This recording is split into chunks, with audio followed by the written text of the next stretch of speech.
سلام علی محمد وعلی آل محمد و اصحاب محمد و ازواج محمد صلی اللہ علیہ وسلم۔ اللہم صلی علی محمد وعلی محمد۔ ہاں جی بھائی، کیا مکر لے کے آئے آج پھر؟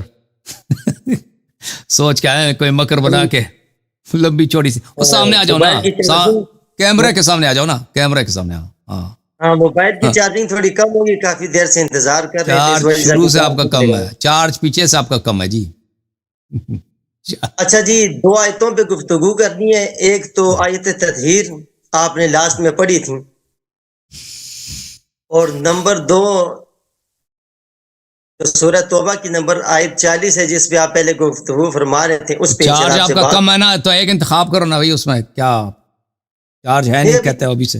ابھی چارجنگ لگائی ہے۔ اچھا، چارجنگ لگائی ہے، تو کیوں کہہ رہے ہو چارج کم ہے؟ یعنی چارج کم تھا، اس وجہ سے تھوڑا سا جگہ صحیح نہیں ہے، میں کھڑے ہو کے بات کر رہا ہوں۔ اچھی بات جی، تو آپ سے میں نے سوال کیا، دیکھیں آپ اس دور میں وہ اعتراضات اور وہ سوالات اٹھا رہے ہیں جو خارجی حضرت علی رضی اللہ تعالی عنہ پہ اعتراض اور سوالات اٹھاتے تھے۔ خوارج صاحب کے راوی ہیں، آپ نے کہا اکرمہ آپ کا چہیتا راوی ہے بخاری میں۔ آپ کی کتب میں بھی آپ کی کتب میں بھی جو خارجیوں نے سوال اٹھائے، اعتراضات آپ لوگوں نے جواب دیا ہے۔ تو آپ نے سوال اٹھایا کہ حضرت علی رضی اللہ عنہ پر وہ اعتراض کرتا ہے، حالانکہ میں اعتراض نہیں کیا، میں نے الزامی سوال آپ سے کیا تھا، اعتراض نہیں۔ ہم اعتراض نہیں کر سکتے حضرت علی المرتضیٰ پر، لیکن آپ لوگوں کے زد میں آ کر آپ لوگ جو شیخین پر اعتراض کرتے ہیں، پھر ہمارا بھی حق بنتا ہے کہ جب حضرت ابو بکر صدیق پر عمر پر اعتراض کریں گے تو ان کے زد میں حضرت علی بھی آئیں گے، تو حضرت علی محفوظ نہیں رہیں گے۔ تو اس لیے جب حضرت علی محفوظ نہیں رہیں گے تو پھر کائنات میں تو کوئی بھی مسلمان نہیں، کوئی بھی ایمان والا نہیں۔ تو چلو بہرحال دوسری اس بات پہ آتے ہیں۔ آیت تطہیر آپ نے اگر ابو بکر عمر نے آواز اٹھائی ہے نا، بلند کیا ہے سورہ حجرات میں، اللہ نے سورہ حجرات نازل کیا، تو اس میں حضرت امیر المومنین علیہ السلام کا کیا قصور ہے؟ اگر جنگ خیبر میں ابو بکر عمر بھاگ کے آ گئے تھے، امیر المومنین علیہ السلام نہیں بھاگے، جنگ قلعہ خیبر فتح کیا، ٹھیک ہے نا؟ سورہ حجرات والی آیت آپ اگر سمجھیں حدیبیہ میں عمر نے کہا کہ مجھے رسول صلی اللہ علیہ وسلم پہ شک ہے، امیر المومنین علیہ السلام نے کہا مجھے یقین ہے، تو اس میں ان کا کیا قصور ہے بھائی؟ ٹھیک ہے نا؟ اگر ابو بکر عمر کی خلافت کی کوئی دلیل ہے ہی نہیں، رسول اللہ صلی اللہ علیہ وسلم نے علی علیہ السلام کے متعلق فرمایا انت منی بمنزلت ہارون من موسیٰ انت خلیفتی فی کل مؤمن من بعدی علی ولی کل مؤمن من بعدی، یہ سب صحیح اسانید کے ساتھ آپ کی کتب میں موجود ہے، تو دونوں کا قیاس نہیں کر سکتے نا بھائی، ہیں بھائی؟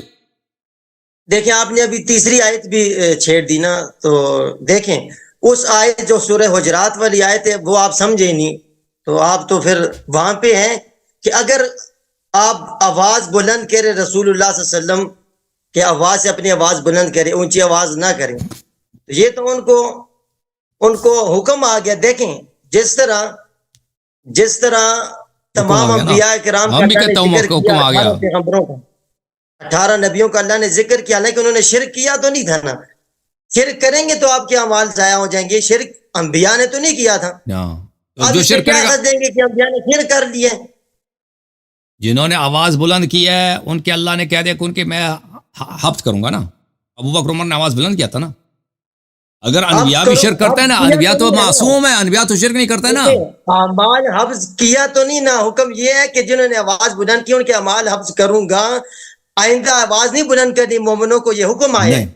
یہ نہیں بولا کہ کروں گا، انہوں نے اللہ تعالیٰ نے یہ فرمایا کہ آواز بلند نہ کرو تاکہ تمہارے اعمال حبط نہ ہو، یہ نص الفاظ قرآن کی آواز بلند نہ کرو، لا ترفعوا اصواتکم ان تحبط اعمالکم، لا ترفعوا اصواتکم ان تحبط، بھائی سن لو نا بھائی، تحبط اعمالکم، تو آواز بلند نہ کرو کہ تمہارے اعمال حبط ہو جائیں گے۔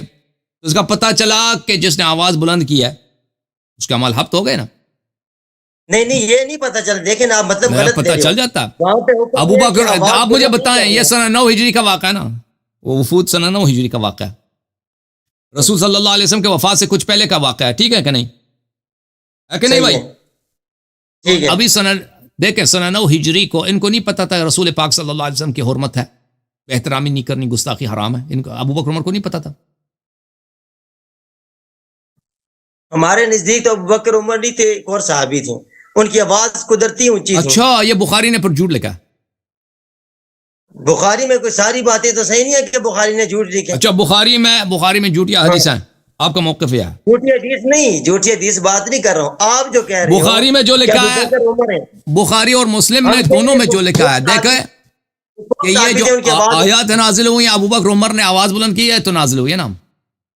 سر آپ بات سمجھے نا، آپ پہلے بات سمجھیں، دیکھیں جہاں پہ یوں ہے کہ آواز اونچی نہیں کرنا ورنہ آپ کے عمل ضائع ہوں گے، آپ یہ بتائیں کہ قرآن کی آیات جب اتری اس کے بعد ابو بکر عمر نے آپ مجھے آواز سوال کا اونچی کی، جواب دینا نا، اور یہ سنہ 9 کا واقعہ ہے، میں نے آپ سے سوال کیا، آپ نے میرے سوال کو جواب نہیں دیا۔ سنہ 9 ہجری میں ابو بکر عمر کو پتہ تھا یا پتہ نہیں تھا کہ رسول اللہ صلی اللہ علیہ وسلم کی گستاخی کفر ہے؟ نہیں دیکھیں آپ، دیکھ میں جو سوال کر رہا ہوں آپ میرے اس کا سوال کا جواب دیں۔ دینا، نہیں میرے سوال کا جواب دینا۔ میں دے رہا ہوں نا، آپ کیا میرے سوال؟ سوال کا جواب دیں گے پھر آپ سوال اٹھائیں گا۔ میرے سوال میں وہی آپ سوال، آپ کے سوال کا جواب ہے نا، آپ کے سوال کا جواب اسی سے پتہ چل جائے گا نا۔ اگر آپ کو کہتے ہیں نہیں پتہ تھا، ابھی دیکھو بنگال میں جو مسلمان رہتا ہے نا، اردو بھی نہیں آتی ان کو، عربی پڑھنا بھی نہیں آتا، کیونکہ ان کی جو رسم الخط ہے مختلف ہے، ان کا ہندوستانی جیسا رسم الخط ہے، ٹھیک ہے نا۔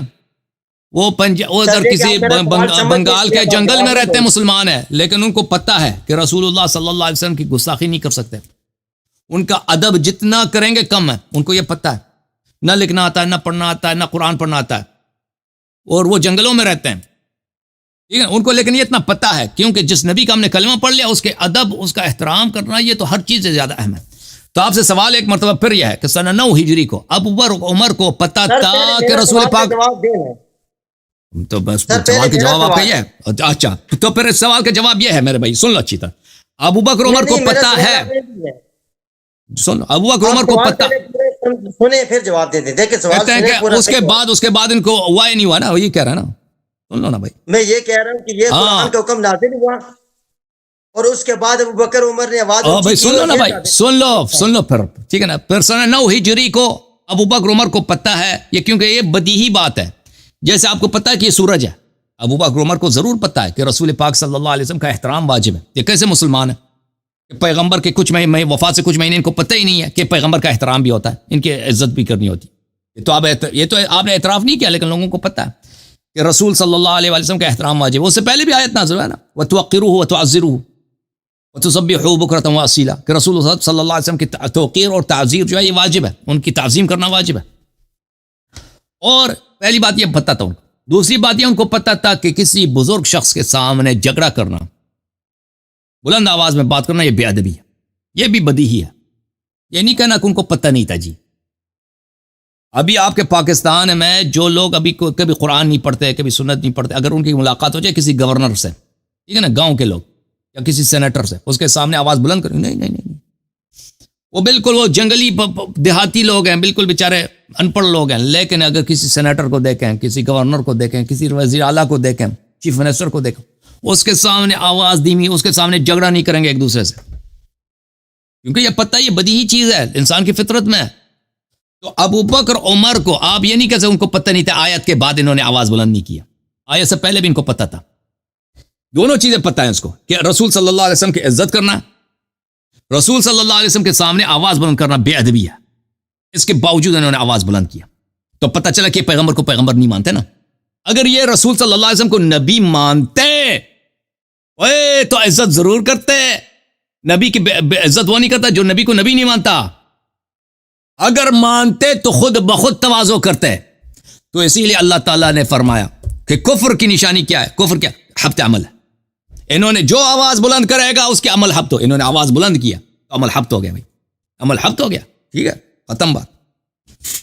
یعنی اللہ کے آیت اترنے سے پہلے ان کو پتہ تھا کہ تو یہ تعبدی حکم نہیں ہے نا، یہ تعبدی حکم نہیں ہے، یہ اس طرح تعبدی حکم نہیں ہے کہ تم زکوٰۃ دے دو، کسی کو پتہ ہی نہیں زکوٰۃ کیا چیز ہے۔ اسلام سے پہلے کسی کو پتہ تھا زکوٰۃ کیا چیز ہے؟ کسی کو پتہ ہی نہیں ہے۔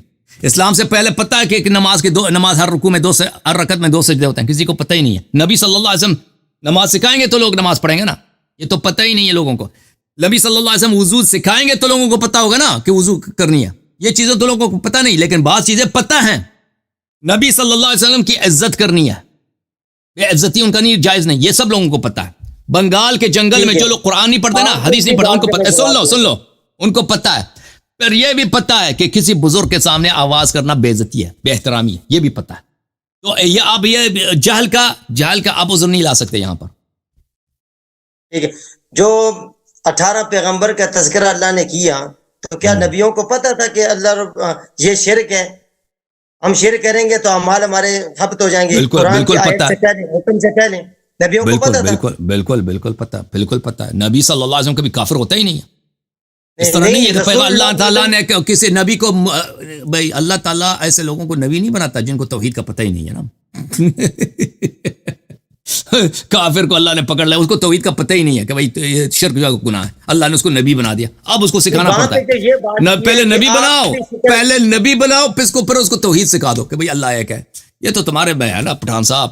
نہیں، قرآن کہہ رہے ہیں نا کہ اگر آپ بھی شرک کریں گے، قرآن تو آپ یہ کے کہہ عمل رہا ضائع ہو ہے جائیں نا، گے. لئن اشرکت لیحبطن عملک، اگر شرک کرو گے تو تمہارا عمل حبط ہو جائے گا. تو اگر حبط ہو نبی جائے صلی گا. اللہ علیہ وسلم، ہاں نبی صلی اللہ علیہ وسلم کبھی مشرک بنتے تو ان کا عمل حبط ہو جاتا، لیکن کبھی انہوں نے شرک نہیں کیا. ابو بکر عمر کے متعلق فرمایا آواز بلند کرو گے تو تمہارے عمل حبط ہو جائیں گے، تو اس نے آواز بلند کیا نا تبھی حبط ہو گیا. وہ تو پہلے آواز بلند کی نا ہاں میرے محترم، بعد میں آپ دکھا رہے ہیں. وانتم لا تعلمون، کیا فرمایا؟ لا ترفعوا اصواتكم فوق صوت النبي صلى الله عليه وسلم ولا تجهروا له بالقول كجهر بعضكم لبعض ان تحبط اعمالكم وانتم لا تشعرون. قرآن نے خود کہہ دیا، تمہارا جواب دے دیا. پہلی بات یہ کہ ان کو پتا تھا کہ یہ حرام ہے. تو چپ، ایک اور بات نہیں کری، بات ختم ہو گئی ہے. اگلی آیت پہ بات، اس پہ بات نہیں ایک منٹ. جب قرآن نے کہہ دیا تم کو پتہ بھی نہ ہونا کہ تمہارے اعمال حبط ہو جائیں گے آواز بلند کرنے سے، تو اس کا کوئی فرق نہیں پڑتا. ہم پتہ ہے یا نہیں اعمال حبط ہو جائیں گے، ختم بات. جب قرآن نے کہہ دیا، سر جی اس پہ بات اور کرنی نہیں ہے، اس پہ اور بات نہیں کرنی مزید. کیوں میں نے کر دی بھائی، آپ میں نے نہیں کہا. ٹھیک ہے بھائی، بات والی آپ نہیں اعمال حبط ہو گئے بھائی. قرآن نے کہہ دیا بھائی، قرآن نے کہہ دیا جو آواز بلند کرے گا نبی صلی اللہ علیہ وسلم کے بارگاہ میں اس کے اعمال حبط ہو جائیں گے. ان کے اپنی کتاب میں موجود ہے. یہ کہتا ہے کبھی کہتا ہے بخاری کو ہم نہیں مانتے، کبھی کہتا ہے بخاری کو، پھر کہتا ہے مانتا ہوں، لیکن بعد میں انہوں نے آواز بلند نہیں کیا. بھائی صاحب بخاری میں لکھا ہے کہ ان دونوں سسروں نے نبی صلی اللہ علیہ وسلم کی بارگاہ میں بے احترامی کی، آواز بلند کیا ہے. آواز بلند کرنے کا نتیجہ کیا ہے، اس کا عقاب کیا ہے؟ حبط عمل ہے. چاہے پتہ نہ بھی ہو، چاہے پتہ نہ بھی ہو، تو عمل حبط ہو گیا نا بھائی. اچھا چلیں ٹھیک ہے وہ تو ٹھیک، عمل حبط ہو، چلے ٹھیک ہے، عمل حبط ہو گیا بھائی. شیخ خیر کا عمل ہی نہیں ہے بھائی. ٹھیک ہاں ہے جی بالکل صحیح ہے. وہ صحیح شیخ چلے گئے گرم آپ نے علاقے اس میں کا جواب دیا. چل ٹھیک ہے، وہ چکن چھوڑنے روسٹ. والا وہ بات ختم ہو گئی ہے. اگلا سوال یہ ہے، آپ نے دیکھیں جو اللہ تنصروہ فقد نصرہ اللہ، جو آیت آپ پڑھتے ہو، اس کا کریں ترجمہ ذرا. تم ترجمہ کرو. نہیں آپ کریں نا. اگر آپ اس کی مدد نہیں کرتے تو اللہ نے اس کی مدد کیا. کس کو کہا جا رہا ہے کہ اگر آپ اس کی مدد نہ کریں؟ اس کو کہا جاتا ہے صحابہ سے خطاب ہے. یہ صحابہ سے مراد کون ہے؟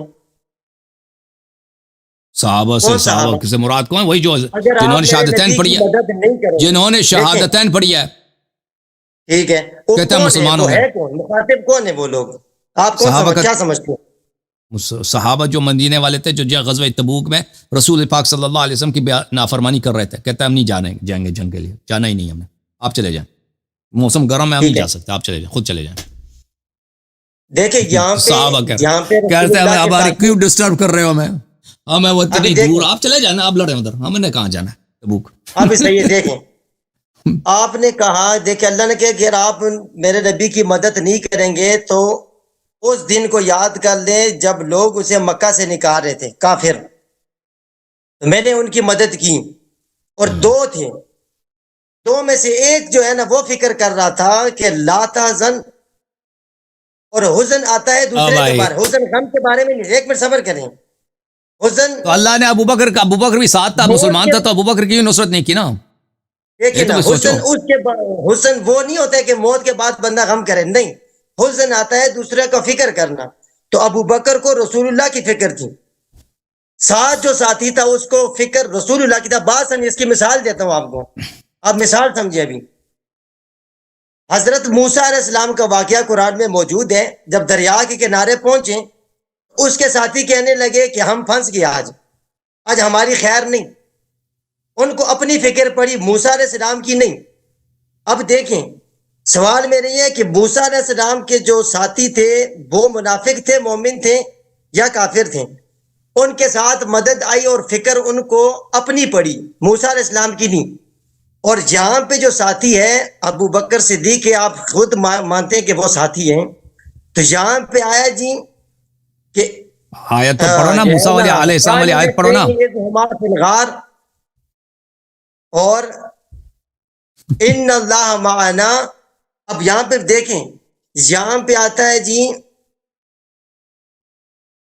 موسیٰ علیہ السلام کو اور ان کے ساتھی کو دریا نے راستہ دیا، 12 راستے دیے، ٹھیک ہے۔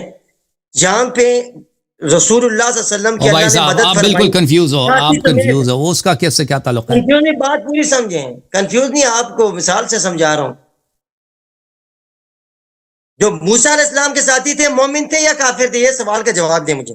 حضرت یوشع بن نون علیہ السلام تھے نا، مومن تھے نا، ان کے ساتھی تھے نا، بالکل ان کو اللہ نے دریا میں راستہ دے دیا ہے، اور اللہ رب العزت نہیں نے نہیں غار نہیں، کے اندر ایک ساتھی ہے نا، ایک ساتھی ہے جو دریا کے کنارے گئے تھے حضرت خضر علیہ السلام سے ملنے، اس کی بات کر رہے ہیں، حضرت یوشع بن نون علیہ السلام کی بات کر رہے ہیں نہیں یا نہیں؟ فرعون کا ہاں وہ تو نہیں نہیں نہیں، وہ تو بنی اسرائیل تھا نا، اس میں منافق اکثر منافق تھے وہ۔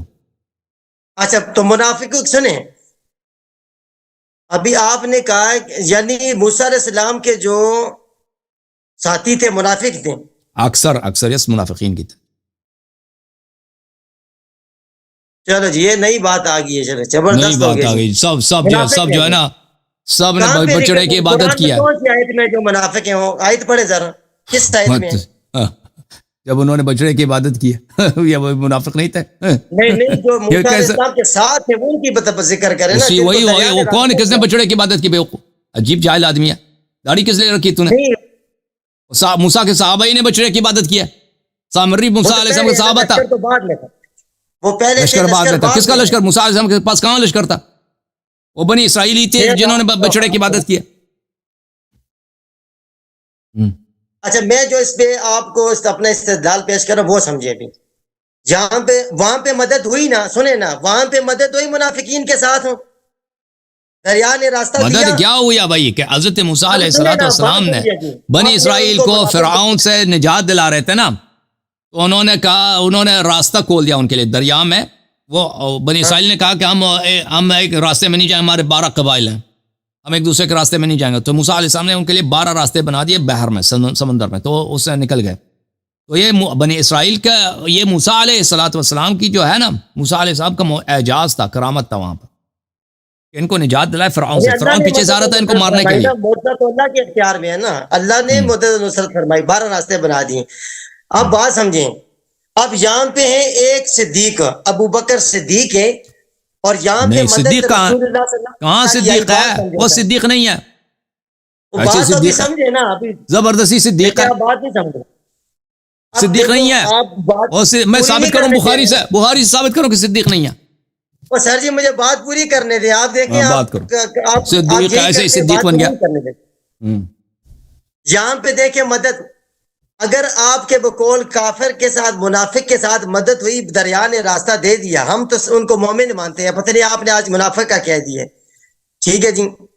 تو یہاں پہ ایک رسول اللہ ہے، ایک ان کا ساتھی ہے، تو ساتھی ساتھ والا ہے، ساتھی نہیں ہے، ساتھ والا ہے، ساتھی نہیں ہے، ساتھ والا، ٹھیک ہے، ایک ساتھ والا پھنس گئے، پیغمبر اس کے ساتھ پھنس گئے، جیسے موسیٰ علیہ السلام سامری کے ساتھ پھنس گئے تھے نا، اسی طرح پیغمبر بھی پھنس گئے تھے ایک آدمی کے ساتھ۔ پیغمبر بھی پھنس گئے، ٹھیک ہے، کاروبار کے لیے آیا تھا اس نے، اونٹ بیچنے تھے اس نے، اونٹ۔ پیغمبر پھنس گئے تھے، اور ان کا غم ابو بکر صدیق کر رہے تھے کہ جو ہے نا، لا تحزن ان اللہ معنا، میرے پیغمبر فرما رہے ہیں کہ آپ میرے بارے میں، اس کا کیا تعلق ہے موسیٰ علیہ السلام سے؟ ہمیں سمجھ نہیں آئی، موسیٰ علیہ السلام سے اس کا کیا تعلق ہے؟ اتنا تم نے ٹائم لے لیا، تعلق ہے نا، کیا تعلق؟ موسیٰ علیہ السلام کے ساتھ دیکھیے، ابھی آپ سمجھیں، یہ آدمی جو ہے بالکل کنفیوز ہے، کنفیوز نہیں ہے موسیٰ علیہ السلام۔ بھائی تم پہلے جا کے پڑھو، تم ابھی تمہاری تعلیم کا وقت ہے، تو اپنے مشائخ کے پاس جاؤ نا، مشائخ کے پیر دباؤ، ان سے درس لے لو، ٹھیک ہے نا، پھر ادھر آ جاؤ۔ آپ نے کہا کہ موسیٰ علیہ السلام کے حواری منافق ہیں، تو پھر مومن کون ہیں؟ ان کے اصحاب میں اکثریت منافق تھے۔ ماشاءاللہ، ہاں جی، تو آیت تو قرآن کی کوئی پڑھے نا کہ وہ منافق تھے، اکثر کوئی آیت پڑھیں۔ بہت کہ موسیٰ زیادہ علیہ ہے السلام کے حواری منافق ہیں. کوئی آیت پڑھیں. منافق. پورے قرآن میں سورہ بقرہ میں جہاں بھی بنی اسرائیل کا ذکر ہے اللہ تعالیٰ ان کی مذمت کا ذکر کر رہا ہے. موسیٰ علیہ السلام کی کہانی میں جہاں بھی بنی اسرائیل کا ذکر ہے وہاں پہ اکثریت کی مذمت کا ذکر ہے. اور سر مثلا جی آپ نے لفظ منافق کے استعمال کیا نہ وہ ثابت کریں نہ جھوٹ کیوں بول رہے ہیں آپ. میں ابھی بتاتا ہوں. اور سر جی ایک بھی انہوں نے منافق کا لفظ بولا ہے. سر جی دیکھیں اب یہ بات کو ثابت کریں نا. اب بڑی کتابیں اٹھاتے میں ہیں. بتاتا ہوں ابھی. مثلا سورہ بقرہ میں بہت زیادہ شخص کو قرآن کا پتہ ہی. تم نے کیا پڑھتے کیا ہو لڑکے رحمت اللہ کیا پڑھتے ہو؟ سر جی وہاں کے اچھا منافق بھی ہو تو مدد آئی نا ان کے اوپر. اور بھائی پڑھتے کیا ہو؟ کیا کام کیا تمہارا کیا داڑھی رکھا ہے بس ہم بس فری گھومتے رہتے ہیں سر جی. پھر ٹائم نہ لو. خدا حافظ. فری جاؤ. اچھا بنی اسرائیل کے متعلق اس کو پتہ ہی نہیں. اعوذ باللہ من الشیطان الرجیم. دیکھیں اللہ تعالیٰ قرآن مجید میں بنی اسرائیل کے لیے کیا فرماتا ہے. وَإِذْ قَالَ مُوسَىٰ لِقَوْمِهِ إِنَّ اللَّهَ يَأْمُرُكُمْ أَن تَذْبَحُوا بَقَرَةً. حضرت موسیٰ علیہ السلام نے اپنے قوم اپنے اصحاب سے کہہ دیا اللہ کا حکم ہے کہ ایک گائے تم ذبح کرنا اللہ کے راستے میں. قالوا اتتخذنا ہزوا. اس نے پیغمبر سے کیا کہ تم ہماری مذاق اڑا رہے ہو. اس میں کون سی مذاق ہے بھائی؟ ایک نبی اللہ ہے ایک رسول ہے اللہ کی. اس نے اتنے عظیم معجزات لے کے آئے. ٹھیک ہے نا. یہ راستے پہ چلتے تھے تو اللہ ان کے سر پہ سائل ڈالتا تھا. یہ اسی بنی اسرائیل پر ان پہ من و سلوا نازل ہوتا تھا. ان کے سمندر ان کے لیے ٹوٹ گیا راستے میں. فرعون غرق کر دیا اللہ تعالیٰ نے. تو موسیٰ علیہ السلام نے کہا کہ ایک بقرہ ایک گائے کی کیا حیثیت ہے بھائی؟ کہتا ہے تم ہماری مذاق اڑاتے ہو. یہ منافق ہے کہ نہیں ہے؟ موسیٰ کے قوم نے ان سے کیا کہا کہ تم آپ ہماری مذاق اڑا رہے ہیں. یہ خود در حقیقت موسیٰ علیہ السلام کی مذاق اڑا رہے تھے تمسخر کر رہے تھے. یہ نفاق ہے کہ نہیں بھائی؟ قال اعوذ باللہ ان اکون من الجاہلین. موسیٰ علیہ السلام نے فرمایا کہ میں اللہ سے پناہ مانگتا ہوں کہ میں جاہل بنوں میں مذاق اڑا دوں شریعت کا دین کا. ایسے جھوٹ سے میں جھوٹ آ کے حکم دے دوں کہ اللہ کہہ رہا ہے کہ بقرہ ذبح کرو. اچھا قالوا ادع لنا ربک یبین لنا ما ہی. پھر انہوں نے مذاق بڑھانا شروع کر دیا کہ کہہ دو کہ بقرہ کی شکل کیا گائے کا کیا شکل ہے گائے کیسا ہے بہرحال. ٹھیک ہے نا. اچھا وَإِذْ قَتَلْتُمْ نَفْسًا فَادَّارَأْتُمْ فِيهَا وَاللَّهُ مُخْرِجٌ مَا كُنْتُمْ تَكْتُمُونَ فَقُلْنَا اضْرِبُوهُ بِبَعْضِهَا كَذَلِكَ يُحْيِي اللَّهُ الْمَوْتَىٰ وَيُرِيكُمْ آيَاتِهِ لَعَلَّكُمْ تَعْقِلُونَ. کسی شخص کا قتل ہوا تھا بنی اسرائیل میں پتہ نہیں چل رہا تھا کہ قاتل کون ہے. تو فرمایا کہ گائے کا جو گوشت ہے اس سے ٹچ مس کرا دو. قربانی کا جو گوشت ہے یہ زندہ ہو جائے گا. تو اللہ نے اس مردے کو زندہ کیا. ثم اچھا كذلك يحيي الله الموتى ويريكم آياته لعلكم تعقلون. وہ مقتول زندہ ہو گیا. اس نے شہادت دے دی کہ بھئی میرا قاتل کون ہے وغیرہ وغیرہ. اچھا ثم قست قلوبكم من بعد ذلك فهي كالحجارة او اشد قسوة. یہ خطاب کس سے ہے؟ موسیٰ علیہ السلام کے اصحاب سے ہے. آپ نے یہ سب معجزات دیکھ کر تمہارا دل پتھر سے بھی زیادہ سخت ہے. تم ایمان نہیں لاتے.